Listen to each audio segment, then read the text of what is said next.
All right, welcome to class today. I wanted to um, begin by explaining a few things about this week. I see that you're caught up on week 2, and many of you, some of you have already submitted week 3, which is impressive. But I'm still going to go ahead and explain the assignment because that's where some of you struggle with. And I plan to go in depth and explain it. And if you submitted your work and you feel like maybe I should resubmit, that's fine by me. You can go ahead and resubmit it. But I just want to explain to you what is required. One of the things I want to encourage you to do is before you do any project or any assignment, you want to look at what the grading criteria is. So you can see how this assignment for week 3 is going to be graded. You can see that having individual firm percentages will be graded. You're going to get grades for doing the percentage, and this is for, and we're going to talk about what this means. This is for when you want to solve for your HH index, which basically tells you much about how an industry is doing. And you know, we've been writing about industries from week 1. And then you need to actually correctly calculate the 4 firm concentrations. And you can see it says calculate, right? So you can't just put the answers. You got to show me how you got the answers. And then calculate the index. You need to describe the advantages that this industry has. You need to provide a description of the barriers protecting that industry. You need to convey a sense of interaction of the firm in the market. Your paper needs to have references. It needs to be in APA format, and you need to organize your work very effectively.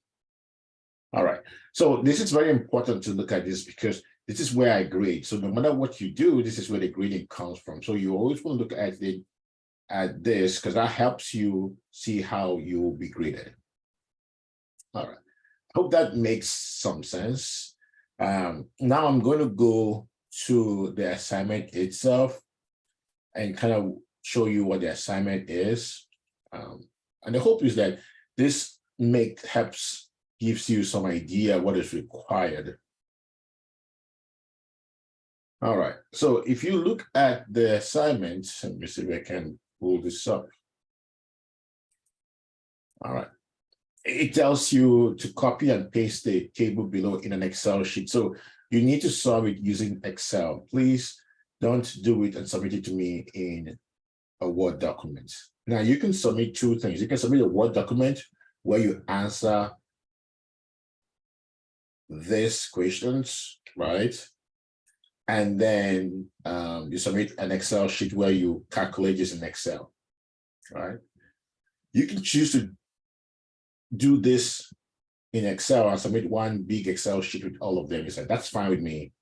The only difference is that if you choose to do this in Excel, you still have to do your citations and your references and all that stuff.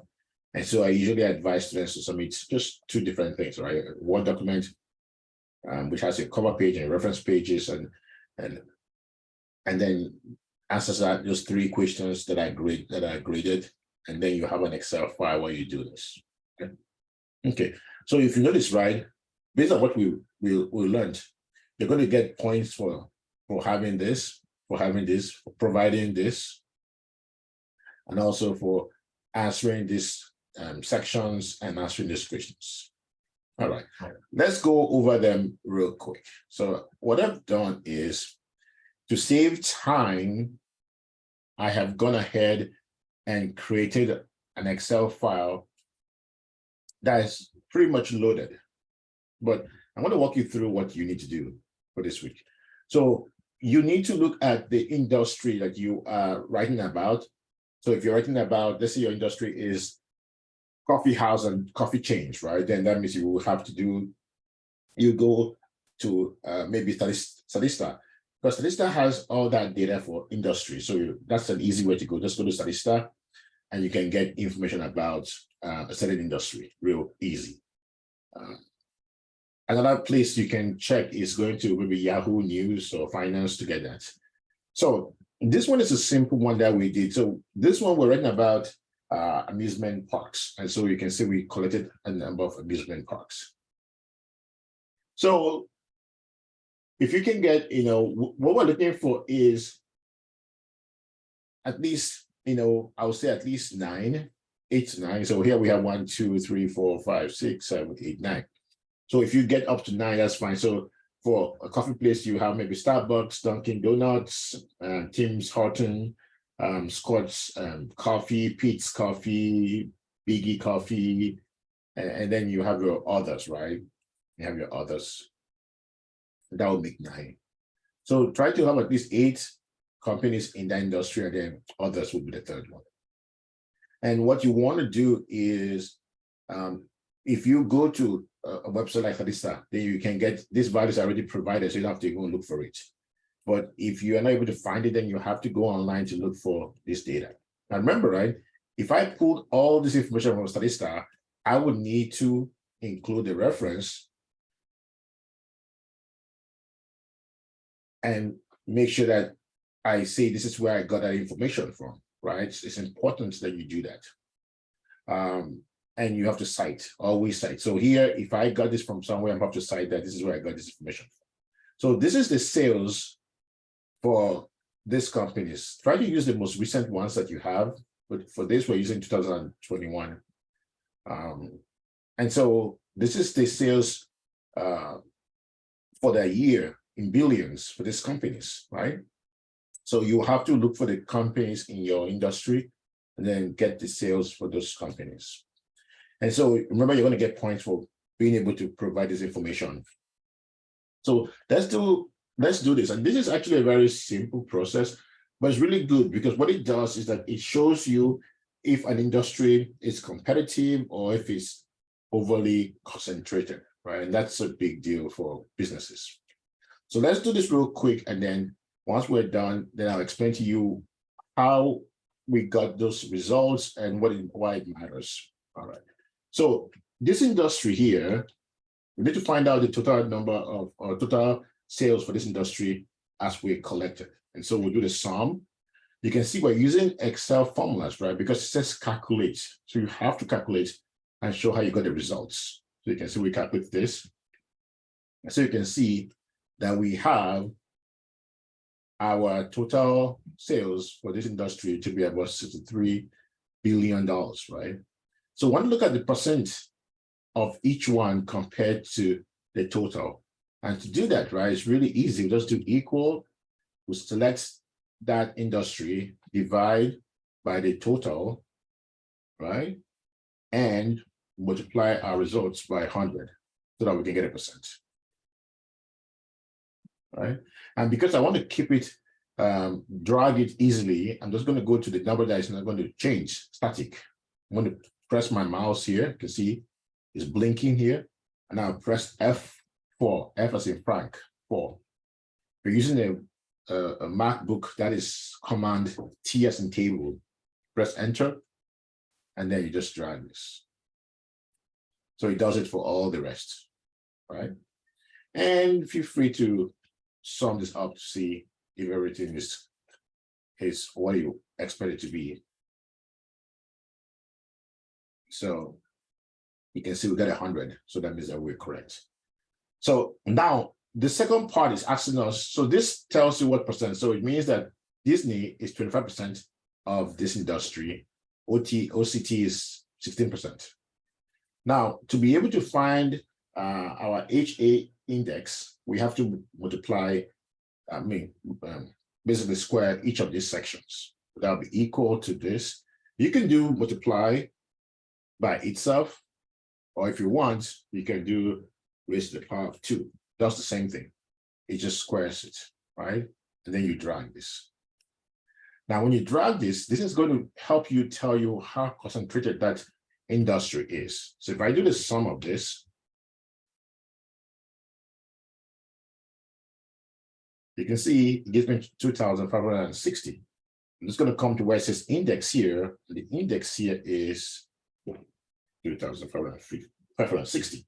Now, what does that entail? Well, the thing is, if you have your HH index, I'm sure you read about it already, but if it's below 1,005, then you have what you call a competitive market.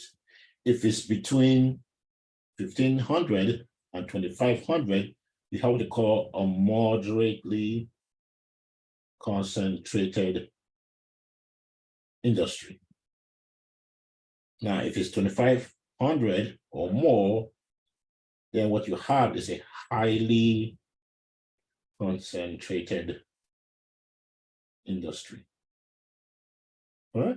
And so we can see ours is 2,560. So you can see, we can tell clearly that this industry, right, the amusement park industry, is a highly concentrated industry, right? So we've basically provided the results for this first spot. Now, this one is just saying, basically saying the top 4 firms, right? What do they account for? What are the top 4 compared to the rest? Now, remember, right? This firms was selected based on the sales. So you can see the top one 16, the next one was 10, 15, 5.1. So it was based on the sales, the highest to the lowest market share. And others was $24 billion, or a large percent, because that's just saying added all the other companies together, and that's why you see that so high. You might not even need to do this, right? Just this example does this, right? You may not need to do that. All right. So he's saying, what are the top 4 companies? What share do they hold? And if they hold a very large share, it gives you an example of an oligopoly, right? So we can do that because this is equal to the sum, right, of the top 4, right? And so we're going to look at the top 4. So you can see in this case, right, we can see clearly that the top 4 firms or companies account for 53.3% of total industry sales, right? Or basically market share, right? That's basically what that means, right?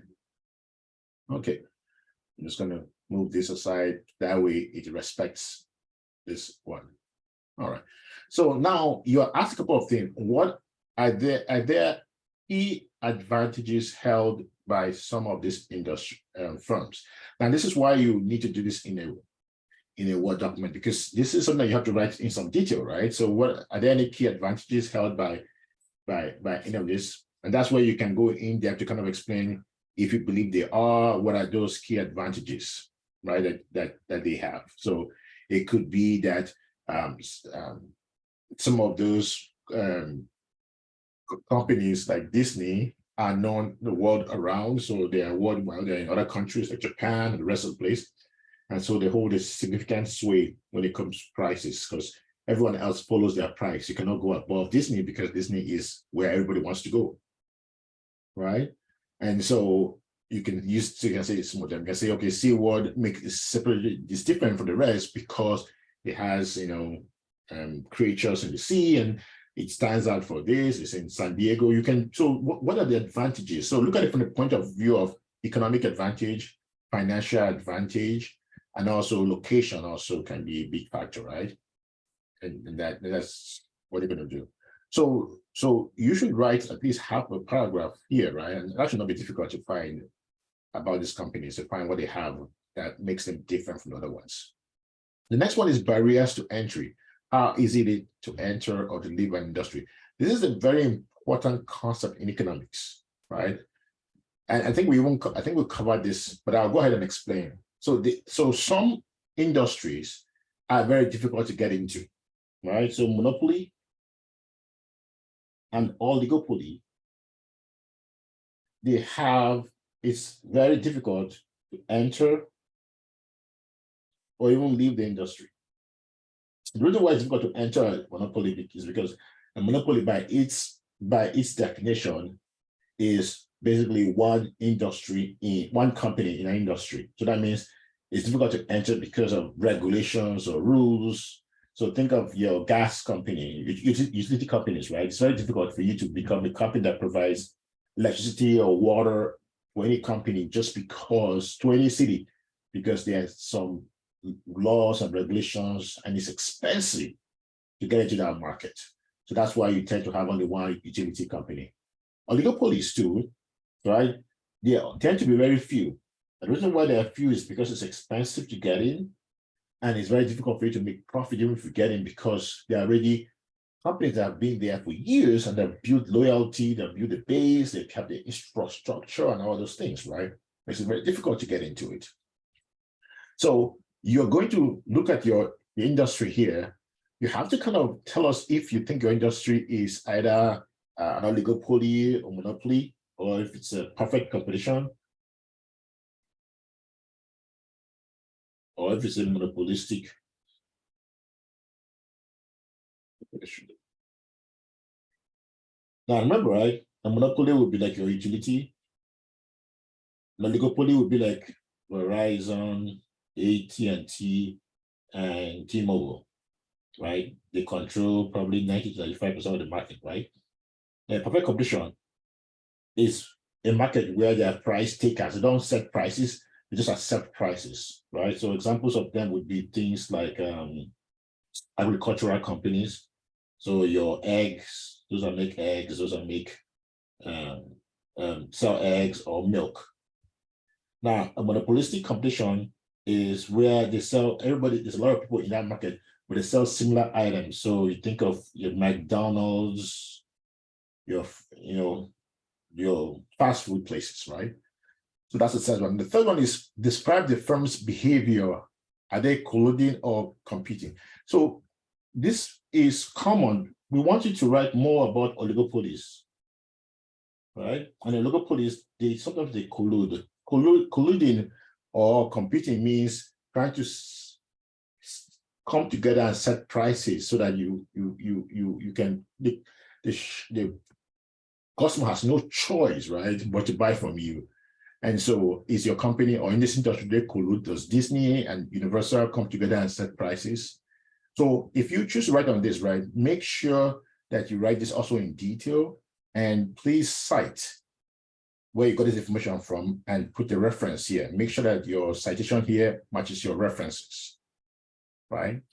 I hope this explains this topic and makes it easy for you to write about this week.